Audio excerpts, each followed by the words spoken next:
All right, let's talk about something we all think we know how to do, sleep. But what if I told you that getting it right could be the key to protecting your brain for the long haul and even fighting off dementia? We're going to break down exactly how to do that. Let's get into it. So let's just cut right to the chase with a really important question. I want you to think about your sleep habits right now. Are they actually helping your brain, or could they be, quietly increasing your risk for something like dementia? The science on this is clearer than ever, and the answer might not be what you think. Okay, first up, let's tackle this celebrity sleep hack that's been making the rounds. You've probably heard of it, the Cristiano Ronaldo method.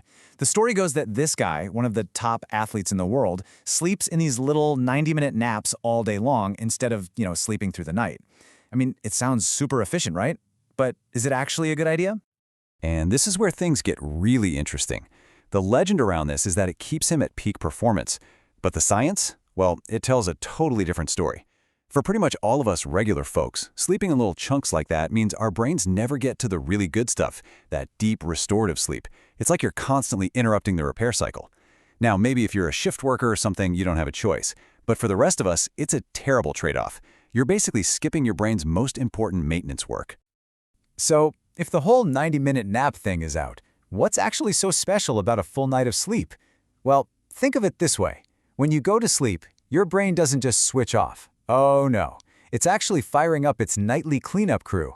It's this super active, incredibly important process that you just can't afford to skip. And this is the really critical part. During what's called deep, non-REM sleep, your brain is, get this, literally washing itself. It's flushing out all the junk and waste that builds up during the day. And that junk includes those nasty amyloid plaques, which are the main culprits in Alzheimer's disease.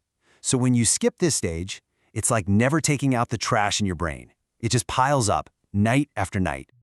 But the cleanup crew isn't the only thing at work. There's also REM sleep. You can think of this as your brain's memory librarian. This is where it takes everything you learned that day, sorts through it, and files away the important stuff. It's another one of those key stages that short naps just completely miss. So if you're a student or you're trying to learn anything new, you have to get that solid REM sleep. It's non-negotiable if you want any of that information to actually stick.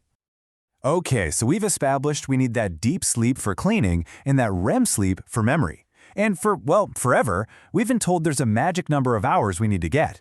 But what if I told you that magic number isn't what you think it is anymore? Yep, for years and years, this was the number everyone aimed for. 8 hours. The golden rule, right? Well, not anymore.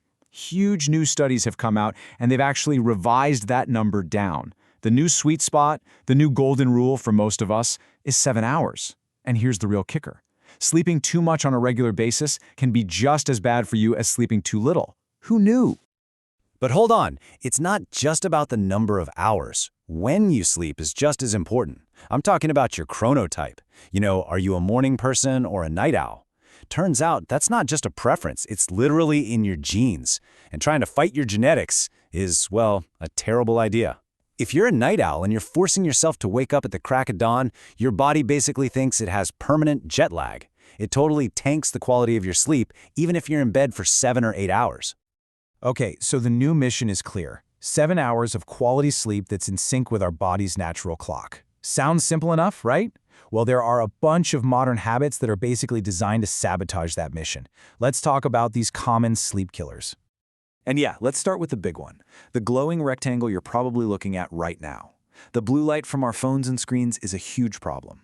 See, your eyes have these special cells that talk directly to your brain's main clock. And when that blue light hits them, they send a very clear message. Hey, it's the middle of the day, time to be awake. That shuts down the production of melatonin, which is your body's go-to-sleep hormone. And just how serious is this? It's pretty shocking, actually. Just look at this. A study found that people who get a lot of light exposure at night, think shift workers, had double the risk of developing certain eye diseases. And you might be thinking, what do my eyes have to do with my brain? Well, everything. Your eyes are literally a physical extension of your brain. So damage to one is often damage to the other. All right, what about that nightcap? That glass of wine to help you unwind. Well, I hate to be the bearer of bad news, but that idea has been completely thrown out the window. Sure, alcohol might make you feel sleepy at first, but as your body starts to break it down, it actually creates a stimulant. It's the reason you might pop wide awake at 3 in the morning. The consensus from doctors today is crystal clear. Even one drink is bad for your sleep. And then there's this really serious and often overlooked problem, sleep apnea. This is a condition where you actually stop breathing for short periods while you're asleep. Every single time that happens, your brain is starved for oxygen. Not good. This directly damages brain cells, and it also jacks up the pressure inside your head, which can even damage your optic nerve. It's a huge deal, and it's strongly linked to dementia. Okay, so that was a lot of doom and gloom, I know. But here's the good news. We've talked about the problems, now let's get to the solutions. And you don't have to completely change your life overnight. It's all about adding a few simple but really powerful habits. So, here's your action plan. Here are 3 things you can literally start doing tonight. Number 1, take a walk. Seriously, getting your body moving every day is amazing for your brain. Number 2, and this one's a bit different, try reading a book out loud for about 10 to 15 minutes before bed. It's a great way to quiet your mind. And number 3, probably the most important of all, set a device curfew. That means all screens, phone, tablet, TV, get turned off at least an hour, maybe even 2, before you want to be asleep. And here's a little pro tip on that exercise point. You can actually use your workouts to tune your sleep clock. It's pretty cool. If you're trying to become more of a morning person and go to bed earlier, get your workout done in the morning. It helps shift everything earlier.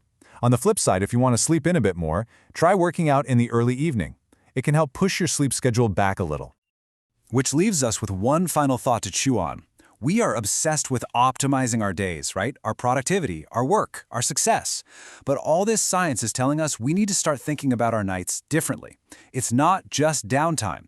It's survival time for your brain. So the real question is, are you optimizing your nights for survival?